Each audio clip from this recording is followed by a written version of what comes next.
Hey guys, welcome back to the Agency Side Podcast. I'm your host, Justin Levinson.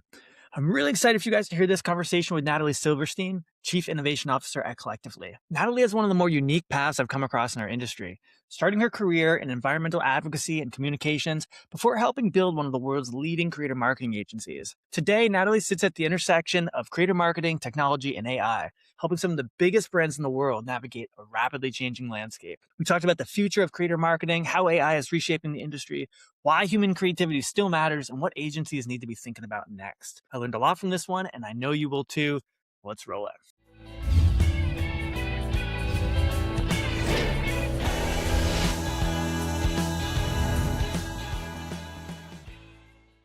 Hey, Natalie, it's great to have you here. Hey, thanks so much. Yeah, so let's start with your origin story here. I'm interested to learn how you got into this world. Yeah, so I definitely don't have a traditional agency background. I came to creator marketing, which is where I have been focusing my attention for the last almost 9 years. I came through it kind of circuitously and kind of more around entrepreneurship, actually. So, started my career in San Francisco during kind of like dot-com boom and worked for a number of startups, did a lot of like wear many hats type jobs, like many of us did, and just always was really interested in how ideas travel through the internet or how ideas travel through culture in general. And more of my focus at that time was kind of the intersection of media, content, early content, didn't call it that then, and like online organizing and activism around political and environmental causes. So I kind of was at this interesting intersection place and worked more on the environmental movement for a number of years, and then really kind of caught the innovation bug in the early 2010s and really felt like that was the space where businesses, like big corporations, were being transformed around things like purpose and values, but also seeing how technology was really accelerating the pace of change across lots of different things. So I kind of found myself in more of a management consulting type organization and learned a lot there about how good companies are run, and always having this interest in how ideas travel through culture. I was just seeing how social media was just taking over kind of every major media essentially, and had an opportunity to join a small influencer marketing firm on the leadership team and really help grow it. And what ended up being this company called Collectively, we have definitely been had a strong hand in helping to build this industry in the US, and are one of the bigger influencer marketing firms now in the world. Yeah. For folks that So might not know Collectively, can you just give a background about what you guys do in the marketplace? yeah, definitely. So we're a creator marketing agency. We were one of the first, if not the first, founded in San Francisco in 2013. And we, since day one, have been able to work with a lot of really amazing major brands. All of our clients are companies that you probably know and love. We are very well known for a lot of the work that we do with Unilever and Dove specifically. So we look after most of Dove's US influencer marketing work. Very award-winning business. We were acquired by the Brand Tech Group, which is a marketing holding company, small, kind of more innovative marketing holding company with a real orientation towards AI and tech. So we joined them in 2020 and have really accelerated our investments and focus on AI and tech enablement for creator marketing since then. I love that. What's your particular, what's the core of your role and function there? Yeah. So, as Chief Innovation Officer, my responsibility sits across a lot of things, but primarily it's technology and all of the relationships that we have with the social platforms and all the emergent spaces where creators are showing up, making sure that we understand how those platforms work, we have the right relationships. I also look after all of our measurement practice, our paid media practice, as well as just like any new services that we need to spin up or just what's changing in the industry. I am the one that's kind of out in the world, going to conferences, understanding who's doing what interesting, and really bringing that back into the agency and figuring out how we develop new offerings essentially. Yeah. Are there any cool conferences that you've been to recently? I went to Possible for the first time this year, which I think has historically been like a little bit more ad tech oriented, but with creator tech being a bigger piece of the overall picture now, they've started to kind of open up more of a creator track there. So that was interesting. I actually had never been to Miami before, which was fun. What else? I've also done like some stuff more that sits in the AI world. So there's a group that's called Artist in the Machine. It's a small, definitely growing conference series. I think they go back and forth between Los Angeles and New York, but it's looking at how the entertainment industry and the creator world and brands are thinking about AI and really showcasing some of the best work that's coming out of using that technology as an artistic expression, not as slop to feed the unending content beast that exists for brands, but rather like how are people seeing these technologies as ways to accelerate their expression and really talk about it as an artistic medium, which is, kind of challenging, I think, some of the criticism that we're seeing right now about AI. Is that Yeah. it isn't that, right? So that was an interesting conference that I got to participate in, I think late last year. Cool. I noticed something that maybe you had posted that is the Gen AI creator residency. Yeah. That's maybe you could tell us a little bit about what that is all about. Yeah. So that was a collaboration with our parent company, the Brand Tech Group. And we basically the impetus for it was seeing that this technology was coming for marketing firms, advertising firms needing to really understand how these tools work, figure out how they can be used ethically and well within bigger remits from brands to just deliver like every single piece of ad creative that they need for retail media and their display ads and their in-store and on and on, right? So seeing that was coming, and knowing that we needed to upskill our entire 7,000 person agency group, the way we wanted to think about it was finding the people who were really doing things well. Again, like really elevating the artistic potential of the tools and collaborate with them over the course of a month on a specific piece of content, sometimes with a brand, sometimes not, and then have them lead masterclasses about how they actually did that work. So it was really fun. We identified, a number of folks from all over the world, just really, really creative, cool people from a lot of different backgrounds. Some were, VFX artist types, animators, et cetera. Others were filmmakers and, other types of storytellers. Others were just like one was just not just, but a really brilliant advertising creative director who had historically been much more of a copy editor and a copywriter, but saw that she could now actually bring her visual ideas to life without having to have those, the technical skills around graphic design, let's say, and sort of and coding. So she had all these ideas of like what used to take, weeks to make some sort of little prototype app, she could just spin up overnight. So just some of these very wildly creative people who are just pretty fearless about trying things with the tools. So it was a year-long program that I led, and we just found these people, got to collaborate with them, got to bring more people into their processes and just learn from them overall. So and introduce them to some brands too. That's really cool. Were there any particular tools that people were using that they're finding to be, really successful for them? I mean, the thing is that was it ended 18 months ago. So, things are moving so fast that, like, the workflows Yeah. and the tools that they were using then are a Yeah. bit outdated now, but what Yeah. our assumption in collaborating with them, though, and really having them teach their ways even then is that there are core principles, right? So no matter what tools you're using, some of the processes or some of, like, the ways to think about collaborating with AI definitely ring true. But, like, at that point, some of them were using Stable Diffusion for imagery, but, like, now I think they would probably be using Nano Banana, for Yeah. example, or Yep. whatever. It's just kind of at that time they had to stack up a lot of tools.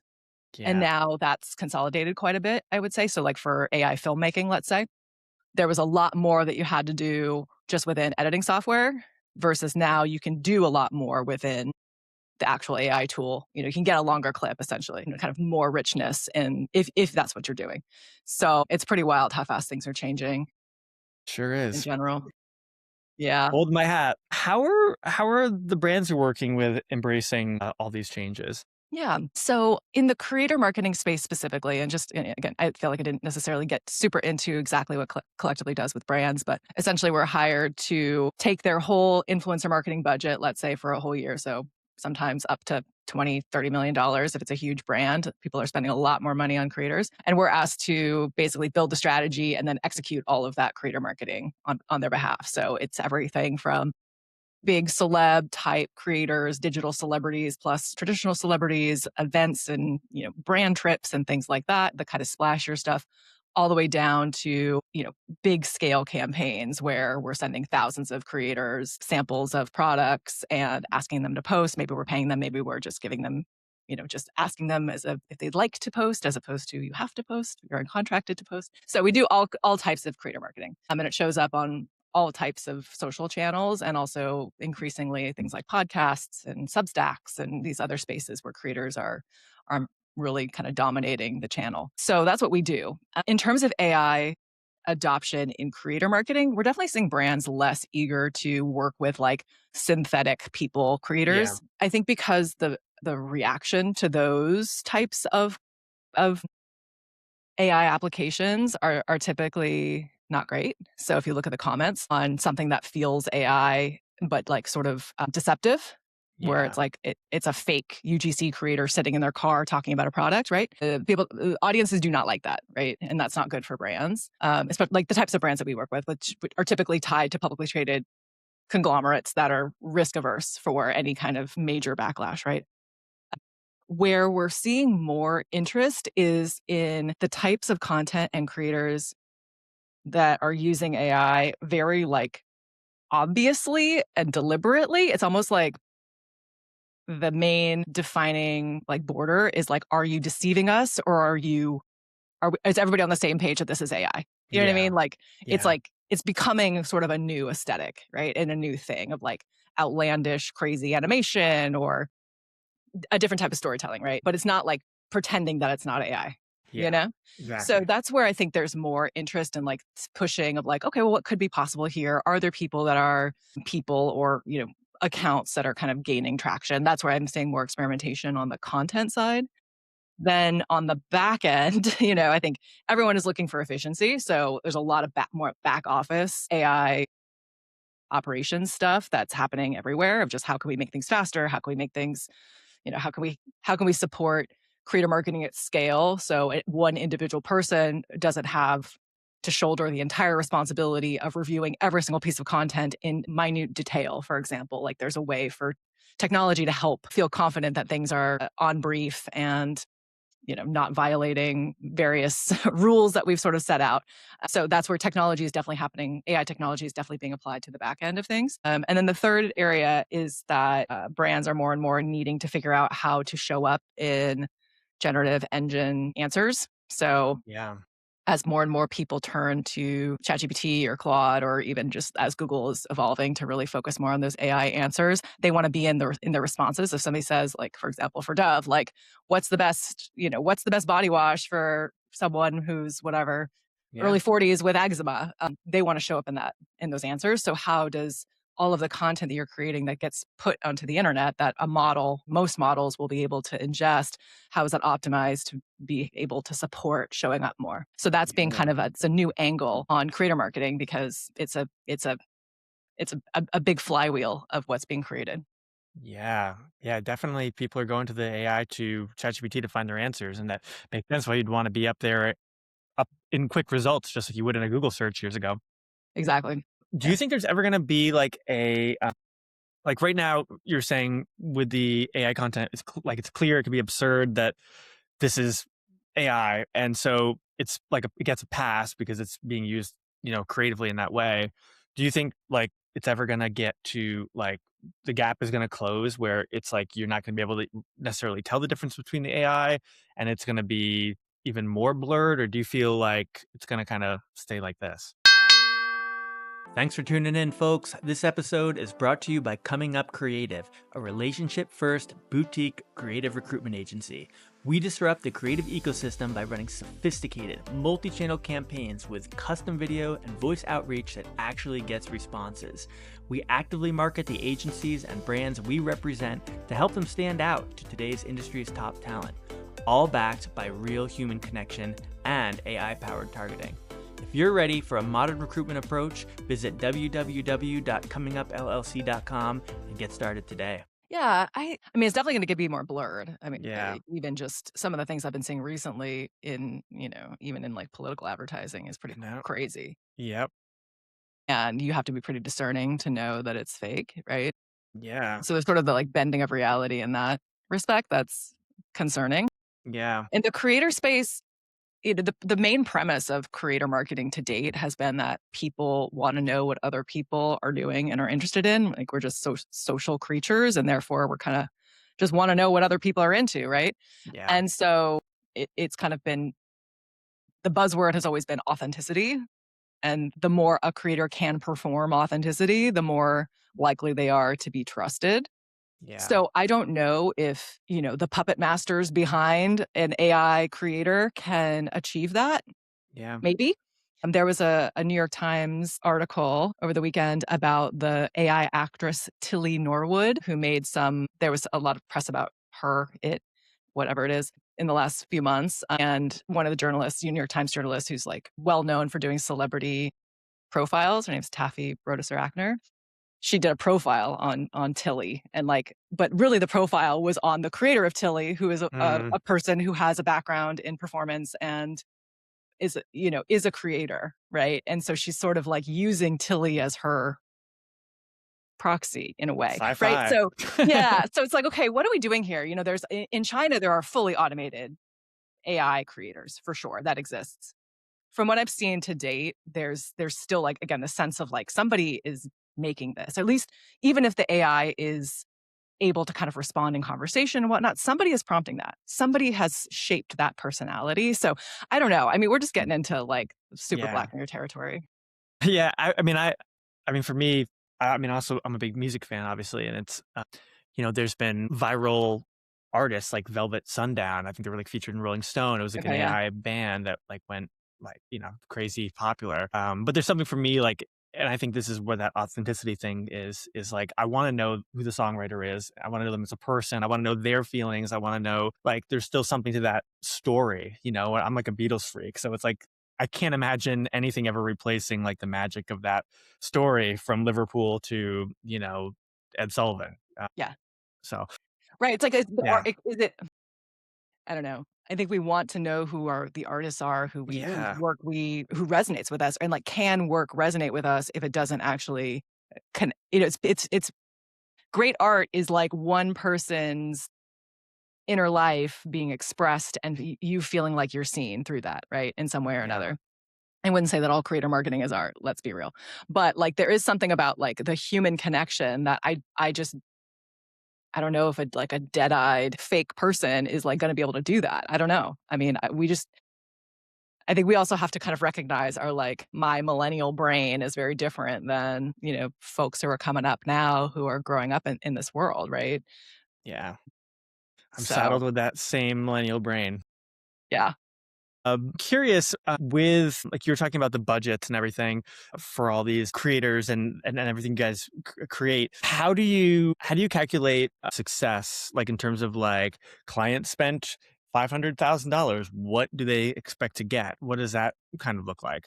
Yeah, it totally depends on the campaign, the program, as we're kind of chopping things up. But we'll look at things like, reach and engagement. Those are typically, kind of primary metrics for creator marketing. And then also different kind of effectiveness metrics around what resulted from said reach and engagement. So any like direct action that is taken, sales, et cetera, if we're able to track that depending on the type of brand and what the activation was.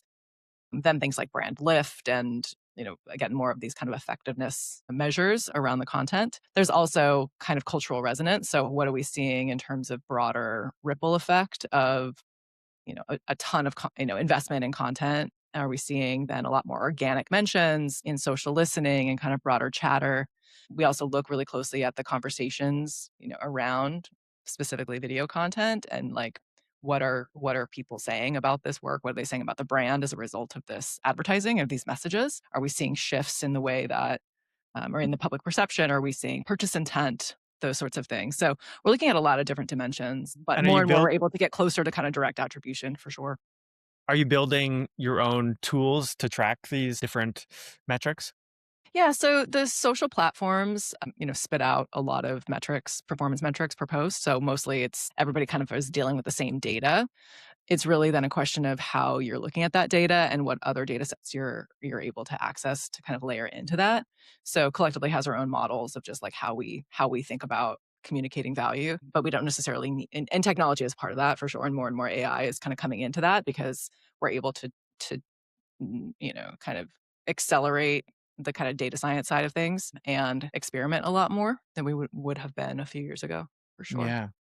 Yeah. I imagine a lot of part of your role is just kind of like, you know, trying to predict what things are going to be like in a couple of years from now. Yeah. I mean, do you have any sort of like ideas of where, Yeah. do you have a crystal ball that you can share No. with everyone?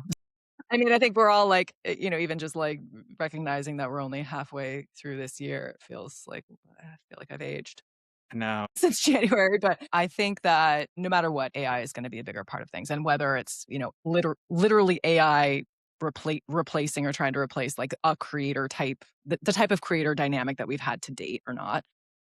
In general, content generated by AI is going to be a bigger part of everybody's feed, right? And so what that will mean for creator marketing as we've known it is that creators will need to be even more distinctive, human creators, more Yeah. distinctive, more entertaining, more able to connect and find ways to almost like do kind of proof of life, like actually human, I Yeah. imagine. So we're seeing even an emphasis on more human formats, lives, events, podcasts, et cetera. I mean, I know podcasts can be synthetic, but it's Yep. pretty obvious right now when they're synthetic. But We're in both general, like synthetics here. exactly, yeah. Yeah. So it's like got all of my verbal tics, train that model on all my likes and ums and Southern California isms. But yeah, I mean, I think that that's just going to be real. So I think there's going to be more pressure on creators to just be more interesting. Yeah.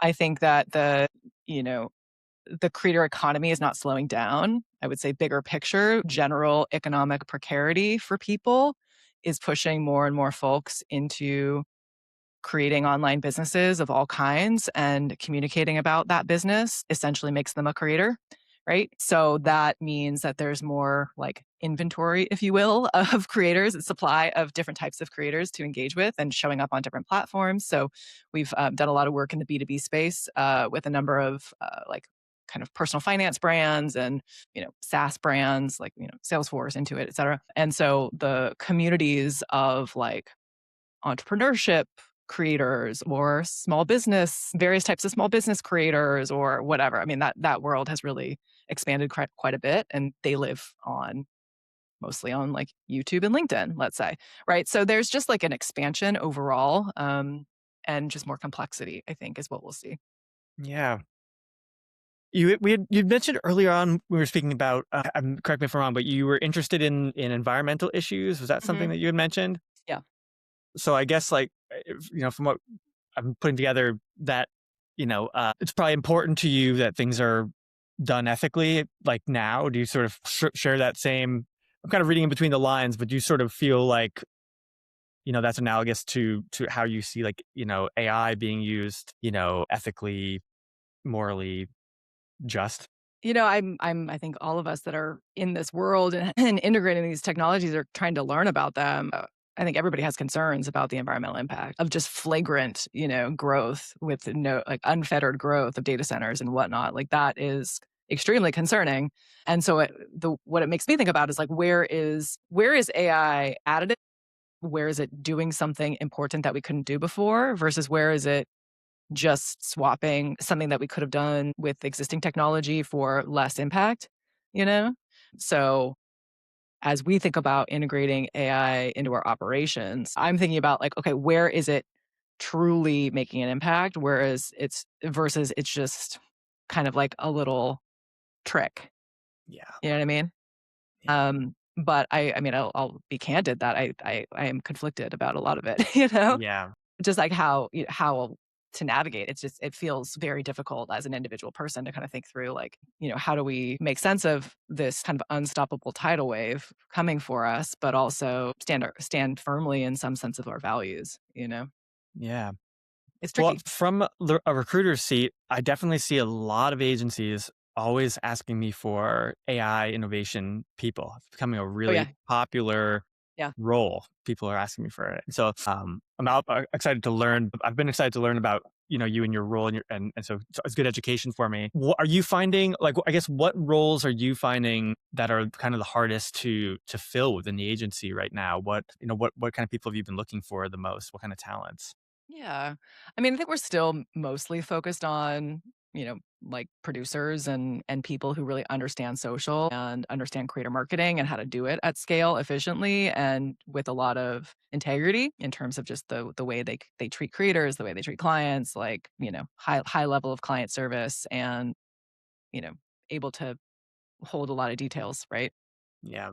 I think that it's not that it's hard, but it's more like I think finding folks who are extremely curious about a lot of different things is kind of what's necessary in the agency world right now, working in social, just to be able to kind of track, to be authentically interested in like lots of different dimensions of the social world, right? Like that kind of, especially for our strategists, right? Who are like, what pulses do they have their fingers on? Do we have Yeah. coverage across most areas that our clients are going to be interested in? It's like we have some folks who are really like, okay, they know a lot about what's going on in sports. Others are like, okay, they got the Bravo world covered. Like other people are like, music, I know everything there is to know about what's going on in music, right?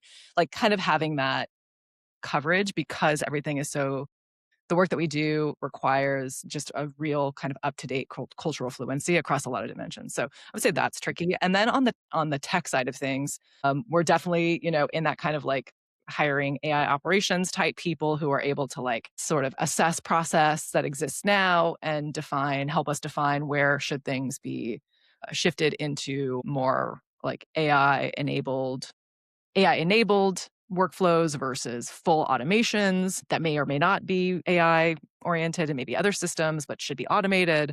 What are the juncture points for human intervention and editing or oversight? So this idea of like an AI operations division is definitely something that I think we're in right now. Yeah. It's We have cool. some really great talent, and we're playing kind of a lot with a variety of different tools and kind of building our own systems, but then also kind of incorporating some of the foundation model tools that are just like incredible, right? That can kind of layer onto things. So it's a very different like technology paradigm than it was a couple of years ago. Yeah. In terms of all those pieces of culture where people have specialties, where do Yeah. you feel like your strength is? My personal one? Yeah, like interests that you feel like you kind of Like, know the niche. yeah. I don't know. I'm like I'm kind of interested in a lot of things. I feel like I definitely track technology. I definitely track. I feel like I like know enough to be dangerous about music. I feel like I have in a way kind of like I feel like I'm trying to be down with the kids a little bit. I forget that how old I am. I'm like, when I have like 22-year-old colleagues, I'm like, oh yeah, like I don't know, I don't necessarily know like that genre, but anyway. But I like music. I feel like I definitely track like creators, right? Like who's cool. I feel like I'm less like a YouTube person than I am like an Instagram, TikTok person. I don't know, I'm just like imagining my current TikTok feed, like what is on there. I definitely track politics because the impact on everything that is the economy and everything else. So I don't know. Yeah, that's cool. What music kind of music do you like? That's such a hard question. Well, I actually admitted to my full company offsite recently that I'm like a later in life Swiftie. Was not. I missed Taylor. I'm too old for like the original Taylor Swift and like was way too cool at that point. I was just like very in my like hipster 2000s hipster life, indie rock, etc. But anyway, current turns out I like Taylor Swift. And but that's obviously like kind of the most pop side. But I do like pop music. I think it's always interesting to track pop music because it's such a reflection of just like what is the sentiment, of people and how is pop music being packaged and what are the values that are sort of being communicated through pop music. I think that's interesting Yeah. from just like a media literacy perspective. But personally, I mean, I love like kind of like some of like the kind of bedroom pop, like female singer songwriter indie, but like a little bit more dreamy, like Soccer Mommy and some of these, I don't know, like more indie type things. My husband is very, very tapped into music. And so he just like still makes me mixes, like makes me playlists essentially. Nice. So most of my new music discovery comes from that. And he's very cool. So I sort of draft off of his coolness, but I don't know. I What love about you? that. Or what are you into I these mean, days? I love the Taylor Swift stuff too. I mean, I feel like that new record, like Fate of Ophelia Uh-huh. and Elizabeth Taylor, like she's definitely like writing from a deeper place than, we are never ever ever getting back together, She's got like Yeah. a Well, real it's the B tracks, Anyway, yeah. I mean, yeah. I think it was not cool to be into Taylor Swift, but I just think that we should respect the game, you know what I Oh mean? yeah. I Like, mean, how do she's you so create that talented. kind of dominance, It's I like know. Yeah, I mean, it's like to be able to like write those kind of songs to, have the charisma that she has, but like get up on stage in front of all those people. I mean, she's just like to sing and to write and to have that stage performance and dancing and choreography. It's like it's pretty like even if you don't dig it, it's still pretty jaw dropping how just she's just like larger than life in terms of like our generation, I feel like. Yeah, I agree. I It's like, agree. And yeah, I think in general, like I tend to gravitate towards just women's voices. So I love Beyonce. yeah, Also, huge Beyonce yeah, fan in terms of like big artists and stuff. And I don't know. There's so much good music. I think in the same way that we're just seeing so many whatever your kind of interest area from a creator perspective, you can find people who are talking about things you're interested in. And from a taste perspective, there's just so much good music. yeah.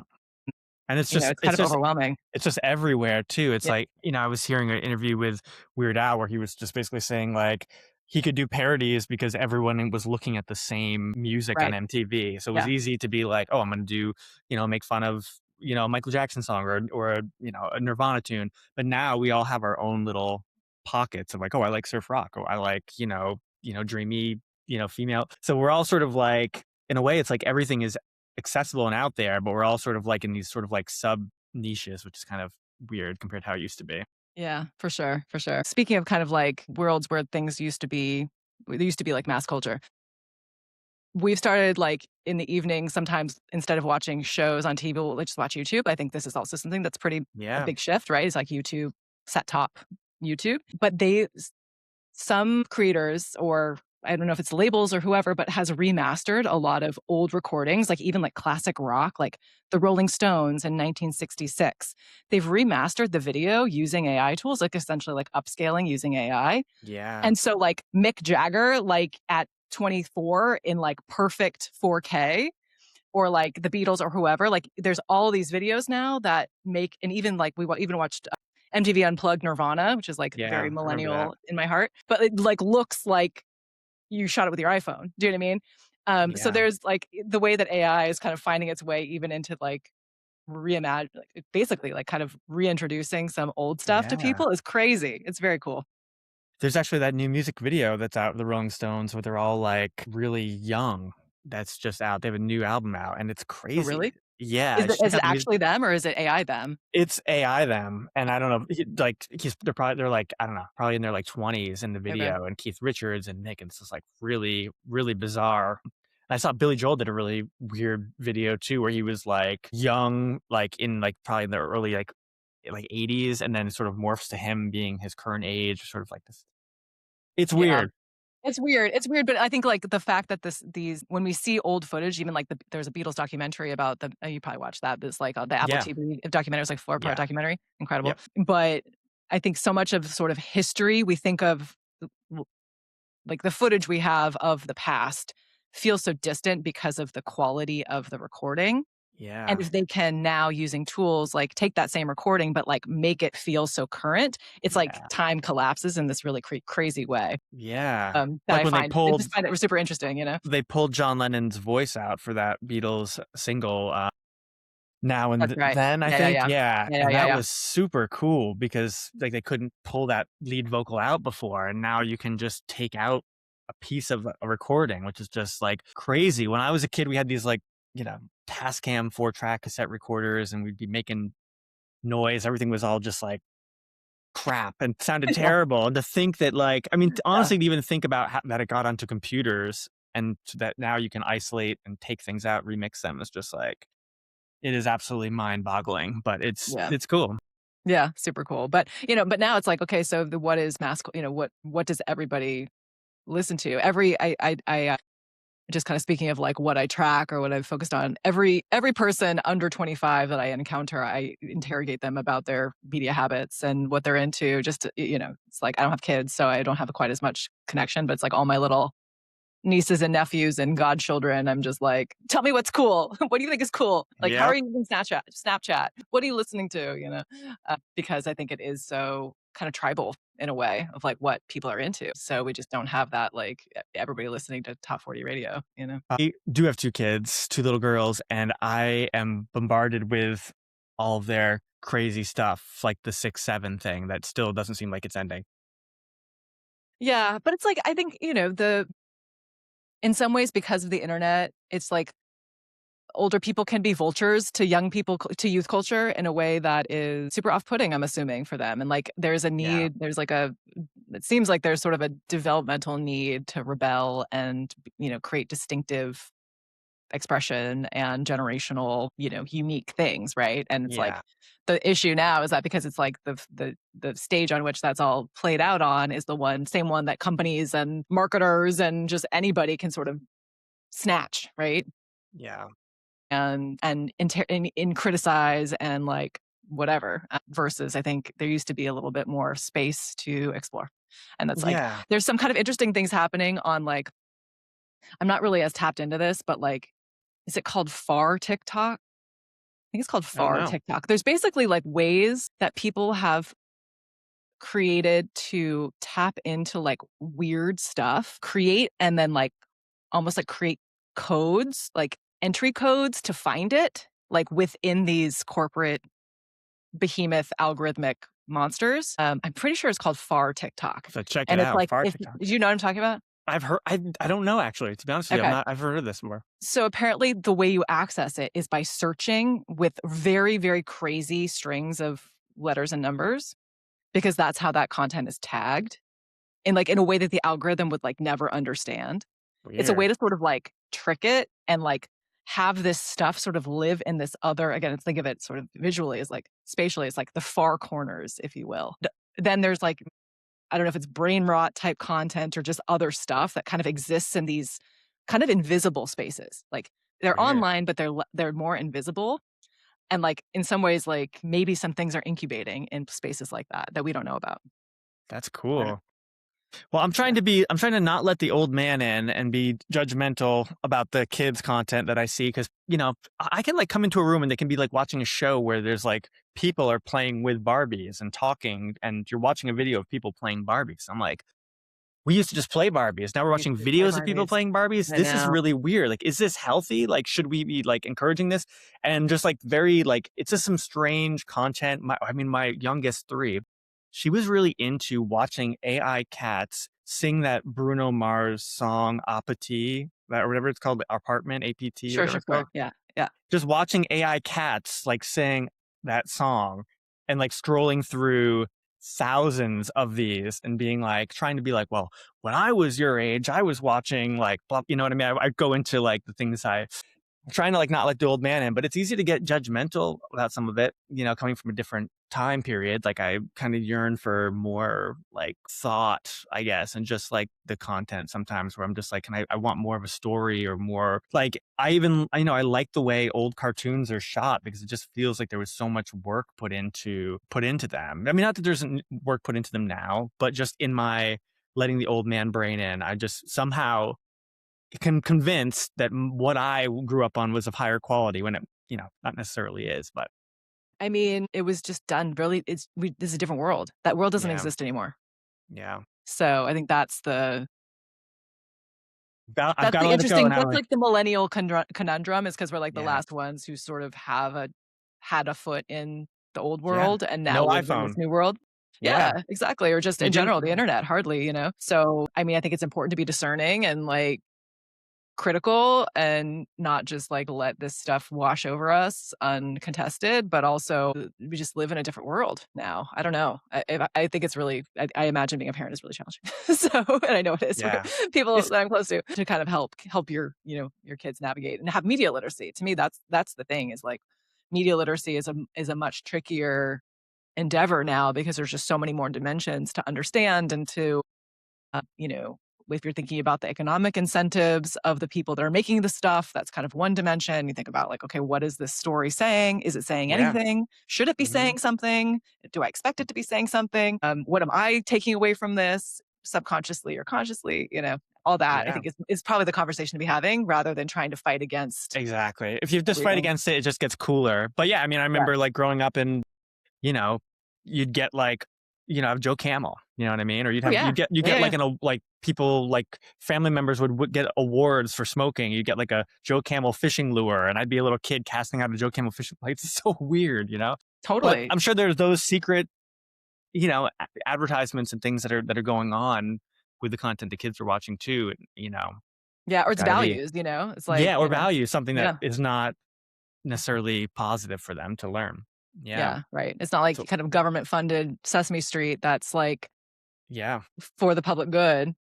it's something Yeah. else, right? There's a different incentive. So yeah, I don't know. I think it's everyone is sort of living and getting content from so many different sources now that it's hard to sort of have command of all of them and really understand all of them. I Yeah. think a world, I don't know if you I feel like when I started my career, I would feel like every day I would like kind of get through the news and kind of feel like I have a good sense of what's happening in the world. I have a good sense of what the like culture blogs are saying today. And you kind of get to the end. You know what I mean? And like that world is like there's just no way to sort of have command of everything and sort of Yeah. that feeling of like you are constantly trying to keep up is, Yeah. Or you even know. having like the emotion of something that like being able to like when I'm not explaining this well, but like, something really like huge could happen and it would have a real, effect on you. But now something else comes in so quickly or you're desensitized from it because you're like, yeah, that happens all the time now. You're just sort of like, yep, on to the next one. Yeah, I mean, a little bit, right? It's kind of like Yeah. how right, yeah, like how much the medium that we are engaging with stuff is impacting the way that it's taken in, you know? Are we all just sort of transfixed by the idea of a feed and flipping from one thing to the next? I don't Yeah. know. Yeah, it's these are the challenging things, but, I think for me, working in social media, again, being interested in how ideas travel through culture, Yeah. I think there are ways, to have brands distribute their resources Yeah. to people that are doing cool stuff, being creative, making a living off their creativity. I think that's still something that I really stand Totally. behind. Used to be Yeah. that all of the marketing dollars would funnel from one company to another big company, and typically everybody involved looked the same, Yep. right? And that's not how it Yep. is anymore. Totally. There are And tons of yeah. positives. I didn't mean to No, no, throw no, any no. But shade these at it are too. I was things. I thinking mean, more I think like long yeah, form content and children stuff. Like there are so many amazing brands that, and causes and things that, positive things that come through creator content. And it does really give everybody the opportunity to, you know, it doesn't give, to if you want to be a creator, you can do it. You don't need to have like some deal with, whatever TV station anymore. If you have an iPhone, you can, doesn't mean you'll be like successful, but you can at least you put can your try. skin in the Yeah, game, you can get your voice out there, and like in some ways, like brand partnerships typically are one of the, if not the biggest, piece of the pie of a creator's overall income, right? If they're, at a certain level. And so in some ways, like brands help subsidize people who are talking about lots of things. Like it could be that they're, a cooking creator who talks about healthy eating, but they also talk about body image and they also talk about whatever, right? And they are really real about this, that, and the other. But like their cooking content helps fund their ability to continue to kind of explore their voice and make a positive impact to the people that follow them. Like there's just a lot of ways to think about it. I don't know. yeah. Of course, also some nefarious actors, of course. And like anything, it's not everything now is just way more complicated. But I do think that the internet is still a place where people can connect and feel seen. And I don't know, it's an interesting moment. Yeah, I agree. It's a crazy time to be alive. But yeah, Natalie, thank you so much for being on here today and Welcome. and Yeah, offering fun, value and fun chatting. sharing your story and what you do. And it was really fun to learn from you today. And I appreciate your time. Yeah, thank you. Really appreciate it too. Awesome. Take care. Okay, take care.